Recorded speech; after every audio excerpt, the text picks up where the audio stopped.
पहले तो कितना हेक्टिक रहा ये आपके लिए? नहीं खैर अच्छा फील कर रहा हूँ। हेक्टिक ज़रूर रहा मेरे लिए, शारीरिक से ज़्यादा मानसिक थोड़ा सा ज़्यादा था। जिस तरीके से पिताजी का इसी दौरान बीच में निधन हुआ, तो मानसिक शारीरिक ये दोनों एक अलग अलग ये द्वंद चल रहा है। चुनाव अगर मैंने लड़ा तो इसमें कौन सी बड़ी बात है भाई। मेरा नहीं विश्वास है मुख्यमंत्री नीतीश कुमार जी पर। तो ये आगे का क्या रहेगा, केंद्र में कौन जाएगा नहीं जाएगा, गठबंधन होता है नहीं होता है, क्या रहेगा स्वरूप, आगे की क्या रणनीति है नहीं है, मैंने कुछ नहीं सोचा ईमानदारी से। नमस्कार, आप एचएस बिहार देख रहे हैं। मैं हूं अक्षय आनंद, मेरे साथ चिराग पासवान है और आज तीसरे फेज का जो प्रचार है वो थम गया है, वापस घर लौटे हैं। पहले तो कितना हेक्टिक रहा ये आपके लिए, क्योंकि अकेले इतनी सारी सभाएं करना हर रोज, लगातार हेलीकॉप्टर यात्रा, कैसा अभी क्या फील कर रहे हैं आप इन सब को लेकर? नहीं खैर अच्छा फील कर रहा हूँ। हेक्टिक ज़रूर रहा मेरे लिए, शारीरिक से ज़्यादा मानसिक थोड़ा सा ज़्यादा था। जिस तरीके से पिताजी का इसी दौरान बीच में निधन हुआ, तो मानसिक शारीरिक ये दोनों एक अलग अलग ये द्वंद चल रहे थे। बट बहरहाल अब जब चुनाव प्रचार समाप्त हो गया, और खुशी इस बात की है, संतुष्टि इस बात की है कि जिस तरीके से दोनों चरण के रुझान जिस तरीके से सामने आ रहे हैं, लोक जनशक्ति पार्टी के कार्यकर्ताओं में जिस तरीके से खुशी की लहर है, मेरे जितने प्रत्याशी हैं जिन्होंने चुनाव लड़ा उनमें जिस तरीके से का उत्साह है, क्योंकि निरंतरता में मेरी सबसे बात हो रही है, तो ये कहीं ना कहीं इस बात का मुझे यकीन दिलाते हैं कि हम लोग के परिणाम अच्छे रहेंगे। और मेरे दो लक्ष्य थे इस चुनाव को लड़ने के, एक तो बिहार फर्स्ट, बिहारी फर्स्ट को जनता तक पहुंचाना, और उससे जितना जनता का समर्थन मिले उस आधार पर अपने आप को जनता के बीच लेकर जाना। वो रिस्पांस जो अब मिला जनता से बिहार फर्स्ट, बिहारी फर्स्ट को लेकर, जिस तरीके से युवाओं में ख़ास तौर पर एक्साइटमेंट देखा, उत्साह देखा, और उनकी आंखों में एक वो उम्मीद देखी कि हाँ अब कुछ है जो हो सकता है बिहार में, वो एक मुझे काफ़ी ज़्यादा संतुष्टि देता है। और दूसरा जो मुझे लगता है कि ऑलमोस्ट मेरी वो लक्ष्य प्राप्ति हो ही गई है कि मौजूदा मुख्यमंत्री नीतीश कुमार जी को सत्ता से बेदखल करना था। मुझे लगता है कि अब ये मात्र एक औपचारिकता रह गई, अनाउंसमेंट रह गई है, सत्ता से बेदखल वो हो चुका है। अभी उनका एक बयान आया है कि उनका आखिरी चुनाव है। चिराग का क्या स्टैंड है इस पर? नहीं ठीक है भाई, अब उन्होंने निर्णय ले लिया कि उनका आखिरी चुनाव है, तो इसमें कोई और क्या कह सकता है। बट हाँ, अगर जब हम लोग उनसे 15 साल का हिसाब मांग रहे थे, तो 15 साल का हिसाब तो उन्होंने दिया नहीं, सीधा कि उन्होंने अपने रिटायरमेंट की उन्होंने घोषणा कर दी और अपने पार्टी के लोगों को ही उन्होंने बीच मझदार में छोड़ दिया। अब बताइए, जब पार्टी का मुखिया ही अगर चला गया, और ये तो ऐसे मुखिया थे कि इन्होंने सेकंड लीडरशिप कभी डेवलप ही नहीं की, तो पार्टी को तो आपने मझदार में छोड़ दिया। जो थोड़ी बहुत उम्मीद इनके किसी भी प्रत्याशी की शायद जीतने की होती, तो वो भी अब ख़त्म हो गया, क्योंकि पार्टी का अस्तित्व ही अब ख़त्म हो गया, क्योंकि जदयू में और था कौन इनके अलावा। तो अब इनके जाने के बाद पार्टी का पूरा अस्तित्व ख़त्म, पार्टी का पूरा स्वरूप ख़त्म हो गया।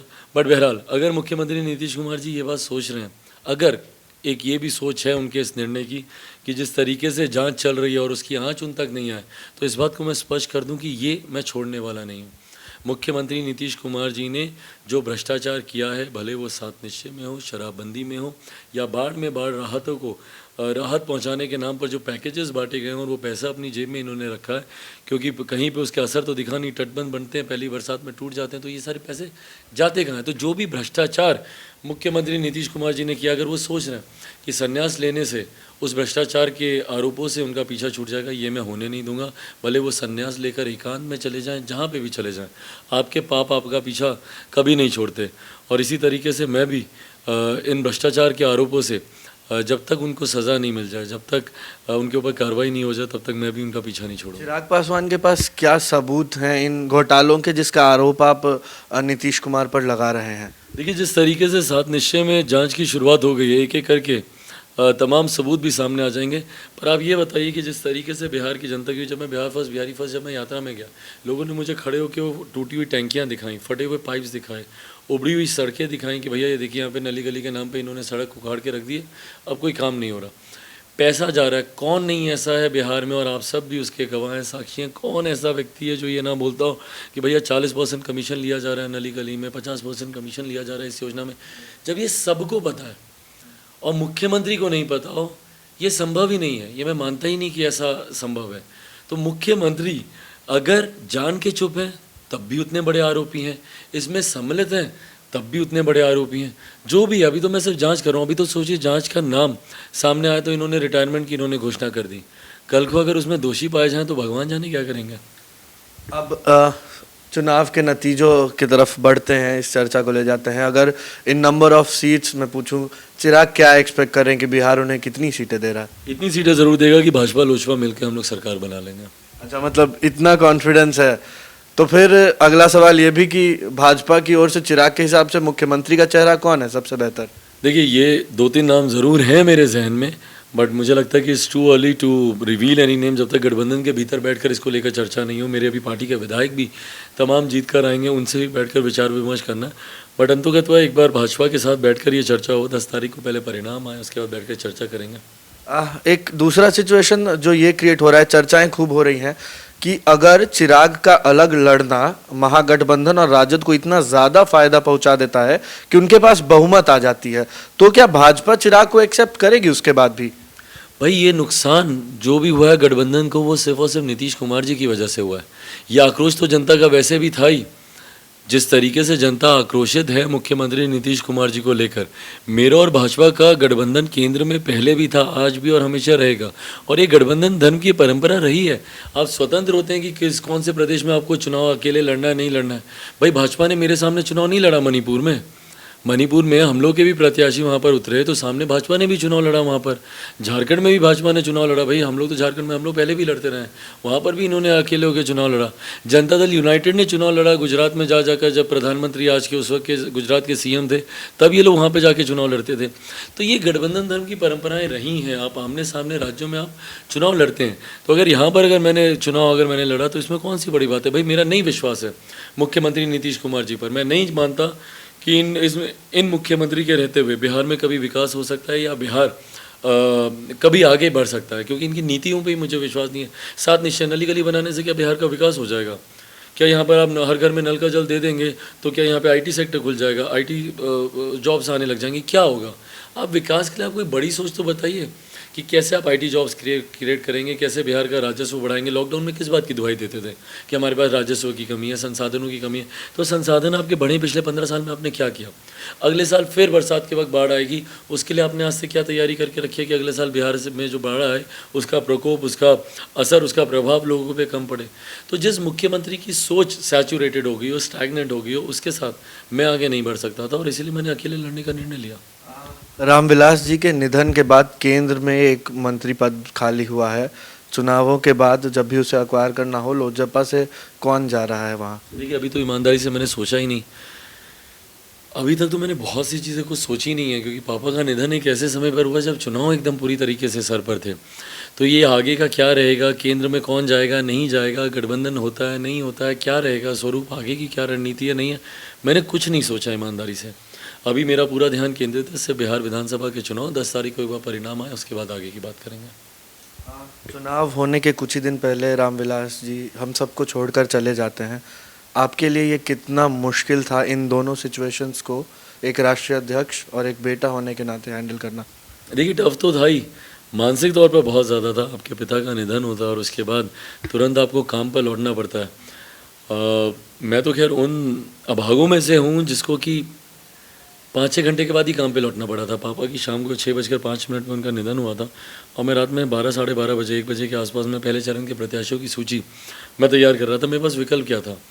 या तो पापा के निधन के बाद मैं हाथ खड़े कर देता, मैं बोल देता कि नहीं, मैं टूट गया हूँ, मैं बिखर गया हूँ, अब मुझसे काम नहीं होगा, मैं नहीं कर सकता, और पार्टी के करोड़ों लोगों को मझधार में छोड़ देता। और या फिर पापा की जो अंतिम इच्छा उसको पूरा करने के लिए जी जान से मैं लग जाता। मैंने दूसरा रास्ता चुना कि पापा की इच्छा को पूरा करना है, पार्टी के लोगों का विश्वास है, एक बड़ी जिम्मेदारी, बड़ा उत्तरदायित्व मेरे कंधों पर है, मैं इससे भाग नहीं सकता हूँ। तुरंत डे 1 से मैं काम पे लगा रहा। वर्चुअल मीटिंग्स मैंने उसी दौरान की, कई ऐसे डिजिटल प्रमोशनल कैंपेन्स हैं जो मैंने उस दौरान किए, कई ऐसे मीडिया इंटरव्यूज़ हैं जो मैंने उस दौरान किए, क्योंकि हम लोग यहाँ एक परंपरा है बिहार में है कि जो मुखाग्नि देने वाला लड़का होता है वो 10 दिन तक घर से बाहर नहीं निकल सकता। तो मैंने उस दौरान मैंने ये तमाम चीज़ें की। उसी बीच में नीतीश कुमार जी ने मेरा एक वीडियो भी उन्होंने वायरल किया, ये दिखाते हुए कि देखिए शूटिंग कर रहे हैं, इनको कोई फ़र्क नहीं पड़ता। बट मेरे पास विकल्प क्या था? मैं अगर उन दिनों अगर मैं काम नहीं करता, अगर उस वक्त अगर मैं नहीं करता, तो आज की तारीख में जो हम लोग उम्मीद कर रहे हैं कि पार्टी अच्छा प्रदर्शन कर रही है या पार्टी का अच्छा रिजल्ट रहेगा, तो हम लोग तो हाथ पे हाथ धरकर उस वक्त बैठे रहते हैं। तो बहरहाल मैंने वो संघर्ष का रास्ता मैंने चुना। पार्टी के साथ में मजबूती से मैं खड़ा रहा। इसकी तुलना किसी और चीज़ से की नहीं जा सकती कि पापा के जाने का व्यक्तिगत तौर पर मेरे लिए कितनी बड़ी क्षति है। मतलब पापा मेरे लिए सिर्फ पापा ही नहीं, मेरे सबसे अच्छे दोस्त भी थे। घंटों उनके साथ बैठता था, बातें करता था, डिस्कस करता था, चीज़ें रणनीति बनाना, विचार विमर्श करना, एक वही थे जिनके साथ बैठ के मैं सारी चीज़ें करता था। आज जब वो नहीं है तो वो जो वैक्यूम है, वो जो खालीपन है, वो है और हमेशा रहेगा। वो उम्र भर कभी कोई और उस जगह को नहीं भर सकता। बट हाँ, पापा ही मुझे इतना तैयार करके गए, इतनी हिम्मत देते हैं कि अकेला रणभूमि में लड़ रहा हूँ। उनके जाने के बाद भी इतनी हिम्मत उन्होंने जाने के बाद भी दी, और अभी भी मुझे विश्वास है कि मुझे हिम्मत देते हैं कि अकेला मैदान में डटा रहा। उनके जाने के बाद ना मैंने अपने निर्णय के ऊपर पुनर्विचार किया, ना मैं उससे भागा, ना घबराया। अकेले अपने झंडे के नीचे, बाकी जितने भी दल हैं, कोई 3 झंडे के साथ, कोई 4 के साथ, कोई 5 गठबंधन पासवान 38 साल की उम्र में इतनी हिम्मत तो दिखाई कि अकेले रणभूमि में उतरा हुआ है।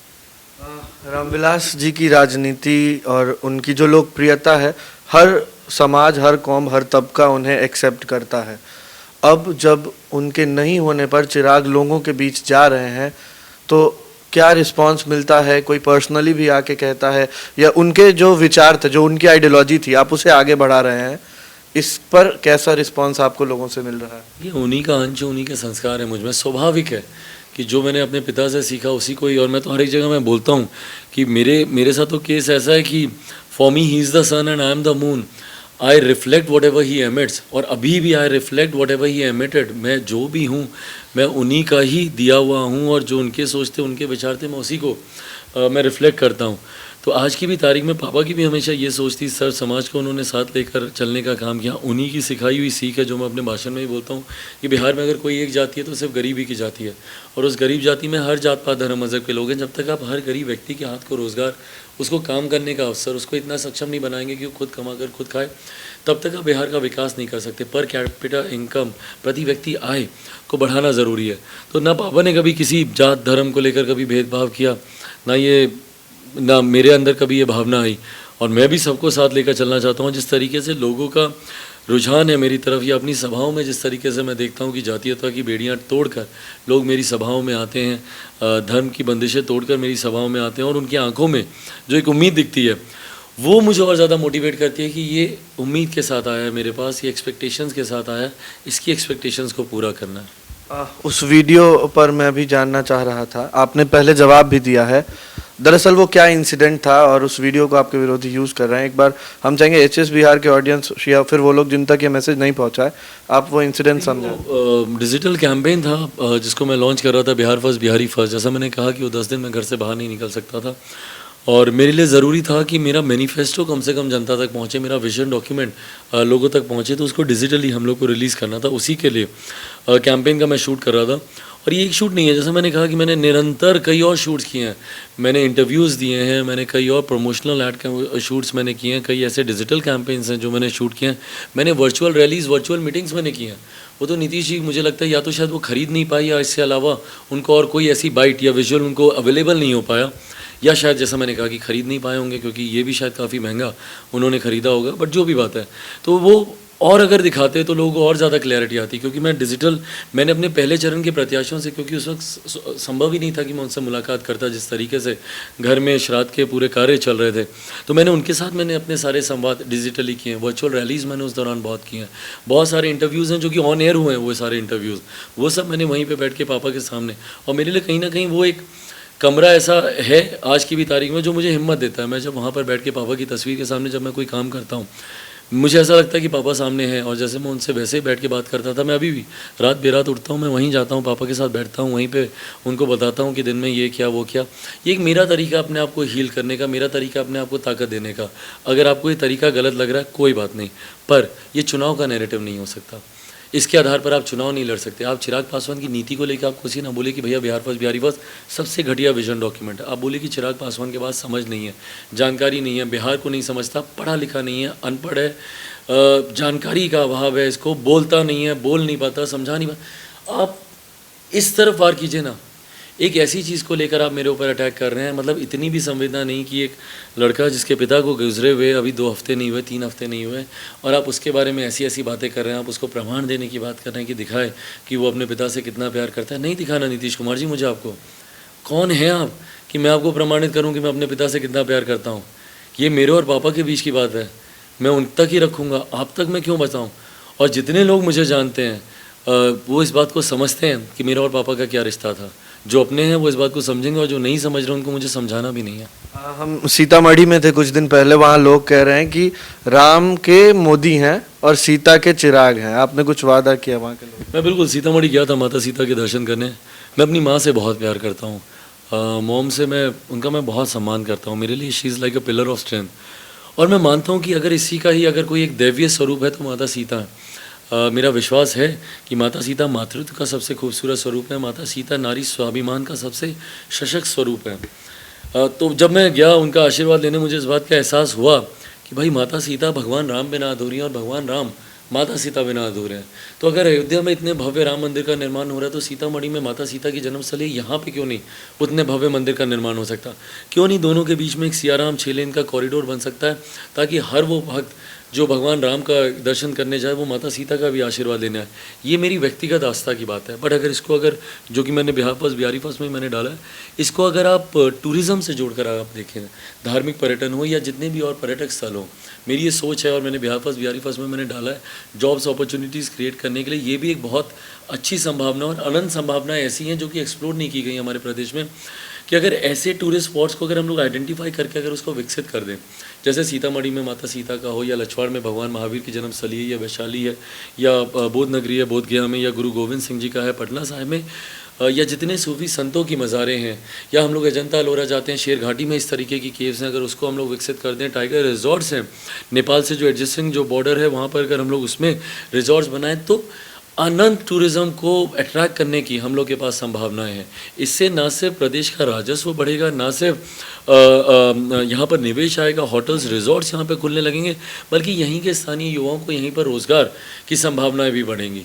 तो इन तमाम सोच के साथ माता सीता का आपने जिक्र किया, मेरी व्यक्तिगत आस्था के साथ साथ प्रदेश का राजस्व बढ़े, प्रदेश में टूरिज़्म आए, देश विदेश से सैलानी आए, ये सोच भी है उसके पीछे। जब से बिहारी फर्स्ट यात्रा शुरू हुई, आप आवाज़ बने नियोजित शिक्षकों के लिए, दरोगा सिपाही अभ्यर्थियों के लिए, STET अभ्यर्थियों के लिए। मान लेते हैं चुनाव के परिणाम बहुत सुखद नहीं होते हैं, क्या चिराग पासवान वो प्रेशर ग्रुप होना कंटिन्यू करेंगे जिसकी ज़रूरत बिहार में एक बहुत बड़े तबके को है, जिसकी बात कोई सुनता ही नहीं है? ऑफ कोर्स यस, ये तो आपको पूछने की भी ज़रूरत नहीं है। और प्रेशर ग्रुप की तरह ही नहीं, अगली सरकार, पहली बात तो मेरा पूरा विश्वास है कि अगली सरकार भाजपा लोजपा की बनेगी, और इन तमाम चीज़ों का जिक्र बिहारी फर्स्ट में ही मैंने किया है। नियोजित शिक्षकों की मांग सबसे पहले अगर मुझे लगता है किसी ने सबसे ज़्यादा प्रमुखता से उठाई तो मैंने ही उठाई थी, और मैंने उनको विश्वास दिलाया था। और मैं व्यक्तिगत तौर पर भी मैं मानता हूँ कि समान काम के लिए समान वेतन की जो उनकी मांग है, या जो उनकी और मांगे हैं, वो पूरी तरीके से जायज़ हैं। मैंने उनकी सारी मांगे मैंने उसमें पढ़ी, और मैंने समर्थन दिया कि हाँ मैं आपके साथ हूँ। ये भी एक बहुत बड़ा टकराव का कारण बना, जिसके बाद मुख्यमंत्री नीतीश कुमार जी ने मुझसे बातचीत ही एकदम बंद कर दी थी। बट बहरहाल मैं उनकी आवाज़ था, हूँ, और तब तक रहूँगा जब तक इसका हम लोग परमानेंट सोल्यूशन ना निकाल लें। In case of hung assembly आपके पास सीटें होती हैं, क्या आप किसी भी सिचुएशन में महागठबंधन की ओर जाएंगे? किसी भी सिचुएशन में नहीं जाऊँगा, असंभव है। ये उतना ही असंभव है जितना मौजूदा मुख्यमंत्री नीतीश कुमार जी को मेरे जीते हुए विधायकों का समर्थन देना, उतना ही असंभव महागठबंधन के किसी भी नेता के लिए मेरे विधायकों का समर्थन। मेरे विधायकों का अगर समर्थन होगा तो सिर्फ और सिर्फ भारतीय जनता पार्टी के मुख्यमंत्री के लिए। चुनाव के बाद क्या हम चिराग पासवान को इसी तरह बिहार की राजनीति करते हुए देख रहे होंगे, या फिर दिल्ली? बिल्कुल 100% इसी तरीके से। आगे अभी मेरे लक्ष्य बहुत बड़े बड़े हैं, उनको भी अभी पार करना है। 2025 है, 30 है, और अंतोगत्वा बिहारी फर्स्ट जिस मिशन के साथ मैं राजनीति में आया हूँ, उस लक्ष्य की प्राप्ति है। पापा की अंतिम इच्छा को पूरा करना है, तो पूरी तरीके से बिहार में केंद्रित हूँ। बिहारी फर्स्ट 10 बुलेट पॉइंट्स में चिराग पासवान के लिए क्या है? देखिए 10 बुलेट पॉइंट्स आप बोलें तो सबसे पहले तो पलायन को रोकना, जो प्रदेश की हम लोग की सबसे बड़ी समस्या है। जो शिक्षा के लिए लोग बाहर जाते हैं, रोज़गार के लिए बाहर जाते हैं, उसको पलायन को रोकना। अब उसको रोकने में बेरोज़गारी एक बहुत बड़ा, मैंने मुख्यमंत्री से मैंने आग्रह किया था कि भैया आप इन्वेस्टर समिट आप इनवाइट कीजिए, और एक सिंगल विंडो क्लियरेंस यहाँ पर देना चाहिए, जिसका मैंने जिक्र किया कि एक सिंगल विंडो क्लियरेंस हो ताकि यहाँ पे कारखाने खुले। मैं मुख्यमंत्री की तरह मैं बहाने नहीं बनाने वाला कि भैया यहाँ पर समुंदर का किनारा नहीं है तो लैंडलॉक नहीं है, पंजाब में भी नहीं है, हरियाणा में भी नहीं है, राजस्थान मध्य प्रदेश में भी नहीं है। जब वहाँ पर बिहारी काम कर सकते तो यहाँ पर क्यों नहीं हो सकता? तो रोज़गार के अवसर यहाँ पर पैदा करना, शिक्षा, जो आज भी मेरे बच्चों को बाहर जाना पड़ता है, कोटा जाते हैं वहाँ पर पढ़ाई कोचिंग क्लासेस के लिए, सर्विसेज की स्टडीज़ के लिए दिल्ली देखते हैं, मुखर्जी नगर जाते हैं, मुंबई जाते हैं, तो यहाँ पर एक कोचिंग हब ये एजुकेशनल हब बने, पटना में बने, अलग अलग सेक्शंस में सेक्टर्स में जाकर बिहार के अलग अलग सेक्टर्स में बचे कोचिंग। स्वास्थ्य सेवाओं के लिए आज की भी तारीख में आप जिस तरीके से देखते हैं मुख्यमंत्री नीतीश कुमार के मंत्री खुद अपने इलाज के लिए जाते हैं तो दिल्ली एम्स में इलाज करा रहे होते हैं, मेदांता में इलाज करा रहे होते हैं, भैया क्यों नहीं हम लोग वैसी व्यवस्था यहाँ पर दे सकते। स्वास्थ्य प्राथमिकताओं में से है, इंफ्रास्ट्रक्चर मेरी बहुत बड़ी प्राथमिकताओं में से है कि बिहार का इंफ्रास्ट्रक्चर, कनेक्टिविटी, रोड्स की जो हालत है, जो बेसिक इंफ्रास्ट्रक्चर है, जो कि अभी तक आज से 20 साल पहले ठीक हो गया होना चाहिए, पर ना जंगलराज में ठीक हुआ, उसका विकल्प बनकर मुख्यमंत्री आया, उसमें भी कोई उसमें बेहतरी नहीं हुई। उसके बाद रिलीजियस टूरिज़्म, उसको बढ़ावा देने की हम लोग को ज़रूरत है। रिलीजियस टूरिज़्म की अनंत संभावना है। आप वैशाली देखिए, अशोक स्तंभ है, वहाँ पे अनंत, शेरघाटी का मैंने जिक्र किया, अनंत संभावनाएं हैं जहाँ पर आप दिल्ली में आना बहुत ज़रूरी है। अपराध और अपराधियों के मन में इस बात का खौफ, 100 नंबर काम करे, पुलिस 10 मिनट के भीतर वहाँ पर पहुँचे, तभी आप अपराध पे आप नियंत्रण पा सकेंगे, अदरवाइज़ आप अपराध पे आप नियंत्रण नहीं पा पाएंगे। भ्रष्टाचार से मुक्त कराना हमारे प्रदेश को, जो मैंने बातें की हैं, 7 निश्चय की बात हो या तमाम तरीके की और घोटाले हों, शराबबंदी का हो या बाढ़ को लेकर हो, उसके ऊपर एक अंकुश लगाना। बाढ़ का मैंने जिक्र किया, अगला पॉइंट, बाढ़ आप प्राकृतिक आपदा है, पूरी तरीके से संभवतः आप इसको नियंत्रित नहीं कर पाएंगे, बट आप कैनाल्स बना सकते हैं, आप ऐसी जगह से पानी को डाइवर्ट करके सुखाड़ के इलाकों में ले जा सकते हैं, जहाँ पर वो जो सुखाड़ की समस्या से पीड़ित हैं उनको भी कहीं ना कहीं राहत मिलेगी। आप नदियों को जोड़ने की योजना पर काम कर सकते हैं, डैम्स हम लोग क्रिएट कर सकते हैं। तो ये सारी चीज़ें हैं इसमें, और क्या मैं भूल गया हूँ, अगर कुछ छूटा हो तो बाकी बिहार फर्स्ट, बिहारी फर्स्ट में लास्ट पेज हम लोगों ने रखा ही इसीलिए, जिसमें हम लोगों ने टॉप पॉइंट्स सारे रखे हैं। तो बेसिकली बिहार को अगर आपको नंबर 1 पायदान पर लेकर जाना है तो मुझे लगता है आपको चौमुखी डायरेक्शनल में आपको काम करना होगा। अगर आप ये सोचें कि सिर्फ एक चीज़ ठीक कर दी और उससे सुधर जाएगा, यहाँ पर इन्वेस्टमेंट की बहुत ज़्यादा ज़रूरत है, राजस्व बिहार का बढ़ाने की बहुत ज़्यादा ज़रूरत है। तो इन तमाम चीज़ों पर निगाह है। राजस्व से जुड़ा एक पॉइंट है शराबबंदी। उससे पहले एक रिव्यू हम बताते हैं आपको। जब हम लोगों लड़कों से मिल रहे थे, युवाओं से खासकर, उनका कहना है कि हमें युवा नेताओं पर, चाहे वो vision Bihar first, Bihari first हो या वो तेजस्वी यादव के वादे हो, इसलिए ज्यादा भरोसा है क्योंकि अगर चिराग अपनी बातों को पूरा नहीं करते तो वो जब अगली बार आएंगे हम उनसे सवाल जरूर पूछेंगे, लेकिन जो बड़े बुजुर्ग नेता हैं उनसे तो उम्मीद नहीं है कि वो कब आएंगे, क्या सवाल पूछे जाएंगे और क्या वो मना भी कर दिया ना, वो तो बोल रहे हैं कि मैं रिटायरमेंट ले रहा हूँ, अगली बार नहीं आएंगे। राजस्व एक बहुत बड़ा मुद्दा बिहार जैसे स्टेट में जहां पहले से कमी है, टैक्सेस हमारे यहाँ सबसे ज्यादा हैं। इस बीच शराबबंदी को इस तरह लागू करना कि राजस्व का नुकसान तो होता है, फिर भी हर कोई शराब पीता है 3 गुनी कीमत पे और उससे एक ब्लैक मार्केट अलग जन्म ले रहा है। नहीं, ये जो बात आपने बोली है मुख्यमंत्री जी की सुनना बहुत ज़रूरी है, क्योंकि जब चिराग पासवान बोलता है तो मुख्यमंत्री को लगता है कि मैं सिर्फ राजनीतिक आरोप कर रहा हूँ। जब आप बोल रहे हैं तो आप सही जानकारी जनता की आप रख रहे हैं। बिल्कुल, राजस्व का नुकसान एक तरफ है, वो सारी बातें, बट जो आपने पैरेलल ब्लैक इकोनॉमी आपने खड़ी कर दी, वो पैसा कहाँ जा रहा है? आज की तारीख में सही का आपने खुलेआम शराब मिल रही है, दुगने तिगने दामों पे मिल रही है। आप किसी भी व्यक्ति से जाके आप पूछे, हर कोई बोलेगा कि हाँ आसानी से शराब मिलती है। तो अगर वो मिल रही है, बिक्री हो रही है, ब्लैक मार्केट के थ्रू आ रही है, जो तस्कर पैदा हुए हैं, जो तस्करी का पैसा, ये सारी चीज़ें जा कहाँ रही है? इतना बड़ा घोटाला ये हो रहा है मुख्यमंत्री की नाक के नीचे, और मुख्यमंत्री बोलते हैं कि भैया हमने तो सबसे बड़ी योजना हम लोगों ने कर दी, शराबबंदी से बेहतर कुछ हो नहीं सकता। तो इन तमाम चीज़ों पर देखिए, इम्प्लीमेंटेशन, कानून बनते हैं, मुख्यमंत्री क्या बोलते हैं, किसी भी अपीजमेंट पॉलिटिक्स करनी होती है तो बोलते हैं कि भाई महादलित है उसको हम 3 डिसमिल ज़मीन दे देंगे, तो किसी के यहाँ हत्या हो जाएगी तो उसको हम सरकारी नौकरी दे देंगे। 21वीं सदी में भी आपके पास विकास की बस यही सोच रह गई है कि किसी की हत्या होगी तब आप उसको ज़मीन देंगे। आप इम्प्लीमेंटेशन क्यों नहीं करते अपनी योजनाओं का ढंग से? योजना आपकी धरातल पर पहुंचती क्यों नहीं है? आपके जो अधिकारी जो आपके सामने सिर्फ नतमस्तक होकर बैठे रहते हैं, वो अधिकारी से देखिए जनता कितनी त्रस्त है, कितनी त्राही त्राही कर रही है अधिकारियों से। कोई ऐसे बिहार का जिला आपको नहीं मिलेगा जहाँ पे अधिकारियों को बिना घूस लिए अधिकारी कोई काम कर दे। तो जिस तरीका, मैं खुद कितनी बार मैं अधिकारियों को फ़ोन करता हूँ तो पता चलता है कि साहब सो रहे हैं, पता चलता है साहब खाना खा रहे हैं, साहब छुट्टी पर गए हुए हैं। तो ये जितने ऐसे अधिकारी हैं जो मुख्यमंत्री के संरक्षण में उनकी शय प्राप्त कर कर काम से मन चुराते हैं, लोगों की भावनाओं से वो मुंह मोड़ते हैं, उनके अधिकारों से उनको वंचित रखते हैं, इन अधिकारियों को भी अगली सरकार में जवाब देना होगा। कहीं ना कहीं कहा जाता है कि भाजपा और जदयू के बीच का जो कॉन्फ्लिक्ट है वो इन अधिकारियों पर भी हावी हो जाता है, भारी पड़ जाता है। क्या चिराग और भाजपा के बीच वो ट्रांसपेरेंसी होगी कि अधिकारी उसका शिकार ना हो? 100% होगा भाई। भाजपा और जदयू के बीच तो सिर्फ अधिकारियों का कॉन्फ्लिक्ट क्या, इनके नेताओं का कॉन्फ्लिक्ट क्या? बताइए, मुख्यमंत्री जवाब देना कि धारा 370 की बात मुख्यमंत्री को मंच पर बैठाकर ही तो प्रधानमंत्री करके आए। धारा 370 पर क्या स्टैंड है मुख्यमंत्री नीतीश कुमार जी का? सीए एनआरसी को लेकर योगी आदित्यनाथ जी बयान देते हैं कि कोई भी घुसपैठियों को हम रहने नहीं देंगे, उसके खिलाफ तो इन्होंने प्रस्ताव पारित किया था ना विधानसभा में। जवाब दें मुख्यमंत्री की इनकी क्या सोच है। नित्यानंद राय जी बोलते हैं कि भैया जितने भी कश्मीर के आतंकी हैं वो बिहार में आकर पनाह पालेंगे। जवाब देना भाई, आपकी विचारण नहीं मिलते, आपकी आइडियोलॉजी नहीं मिलती, आप एक दूसरे के साथ मंच तो साझा कर लेते हैं बट आपका मन नहीं मिलता। कल जैसे ही योगी आदित्यनाथ जी का बयान है उसके जवाब में मुख्यमंत्री जवाब देते हैं कि किसकी हिम्मत है जो यहाँ से निकाल दे, ये कर दे, वो कर दे। तो आप लोग एक दूसरे के विपक्ष में आप लोग प्रचार कर रहे हैं, तो इसका अधिकारियों के ऊपर तो क्या ही असर होना, नेताओं पर असर हो रहा है बुरा। ये बयान हमने भी सुना, इस पर चिराग पासवान का क्या स्टैंड है? कौन से बयान पर? कि योगी कह रहे हैं घुसपैठियों को भगा देंगे, नीतीश कह रहे कोई नहीं भगाएगा। नहीं, ये तो एक दूसरे का विरोधाभास कर रहे हो। जहाँ तक रही बात सीए और एनआरसी को लेकर, मैंने अपना स्टैंड अपनी पार्टी की तरफ से मैंने भारत की संसद में मैंने क्लियर किया है।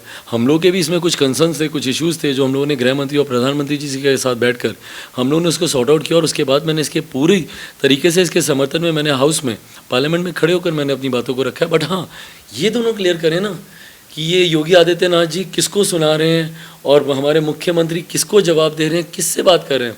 और कल को एक सिंपल सी बात मुझे बताइए, हमारे मुख्यमंत्री बोलते हैं कि हम लोग आएंगे तो 7 निश्चय पार्ट 2 हम लोग इनका जो गवर्नेंस का एजेंडा होगा वो, उधर से भाजपा बोलती है कि अगर हम लोग आए तो 19 लाख नौकरियां देंगे। 19 लाख नौकरियों को 10 लाख की नौकरियों का हवाला देकर मुख्यमंत्री पहले ही खारिज कर चुके हैं कि भैया ये पॉसिबल ही नहीं हो सकता, उन 10 लाख नौकरियां देना, तो 19 लाख तो दूर क्या। किसका एजेंडा लागू होगा कल को? अगर भाजपा और नीतीश जी की मान लीजिए गलती से सरकार बनती है, किसके एजेंडे के साथ सरकार? तो जो एक दूसरे का ही सर फुटबॉल कर रहे हैं, एक दूसरे के साथ ही इन अलायंस नहीं है, तो वो अलायंस में क्या रहेंगे? रीथिंक ऑन शराबबंदी। हम पटना से हैं और हर रोज़ हम यहाँ के लड़के लोगों से, युवा लोगों से मिलते रहते हैं। शराबबंदी के बाद एक ज़्यादा कल्चर जो है वो ड्रग्स, सिंथेटिक ड्रग्स का बहुत ज़्यादा फैल रहा है और पुलिस इस पर बिल्कुल भी ध्यान नहीं दे रही है। ज़रूरी है कि इस पर भी बात की जाए, उठाई जाए। बिल्कुल बात की जानी चाहिए, पूरी तरीके से इसकी समीक्षा होनी चाहिए। इसमें कई ऐसे और भी हैं भाई, जैसे दाढ़ी बनाने वाले लोग हैं जिनका व्यवसाय ये रहा है, जिसको आप अल्कोहल में नहीं आप जोड़ सकते। ये सारी चीज़ें हैं जिसके ऊपर हम लोग को समीक्षा करने की ज़रूरत है, जिसके ऊपर उसका अगर आपने किया भी, कानून बना भी, तो उसका इम्प्लीमेंटेशन उसका ढंग से हो। इन तमाम चीज़ों को रिव्यू, और ये तो मैं ही नहीं, ये तो इनके सहयोगी भी बोल रहे हैं। नीतीश कुमार जी के जो अपने पर्सनल सहयोगी हैं मांझी जी, वो भी बोल रहे हैं कि इसकी समीक्षा होनी चाहिए। चलिए, तो चिराग पासवान से हमने कई सवाल लिए, उन्होंने मुखरता से इसके जवाब दिए। आपके पास भी कोई और सवाल हो आप कमेंट बॉक्स में ज़रूर बताएं। चिराग पासवान, बिहार फर्स्ट, बिहारी फर्स्ट, आपकी क्या राय है? ये सारी बातें कमेंट बॉक्स में बताएं। चुनाव के परिणाम नज़दीक हैं और बिहार तेज़ी से ग्रो करे, हमारा विश्वास बस इसी में है। कैमरे के पीछे सौमित्र हैं, आप सबका बहुत बहुत शुक्रिया। पहले तो कितना हेक्टिक रहा ये आपके लिए? नहीं खैर, अच्छा फील कर रहा हूँ। हेक्टिक ज़रूर रहा मेरे लिए, शारीरिक से ज़्यादा मानसिक थोड़ा सा ज़्यादा था। जिस तरीके से पिताजी का इसी दौरान बीच में निधन हुआ, तो मानसिक शारीरिक ये दोनों एक अलग अलग ये द्वंद चल रहा है। चुनाव अगर मैंने लड़ा तो इसमें कौन सी बड़ी बात है भाई, मेरा नहीं विश्वास है मुख्यमंत्री नीतीश कुमार जी पर। तो ये आगे का क्या रहेगा, केंद्र में कौन जाएगा, नहीं जाएगा, गठबंधन होता है नहीं होता है, क्या रहेगा स्वरूप, आगे की क्या रणनीति है, नहीं है, मैंने कुछ नहीं सोचा ईमानदारी से।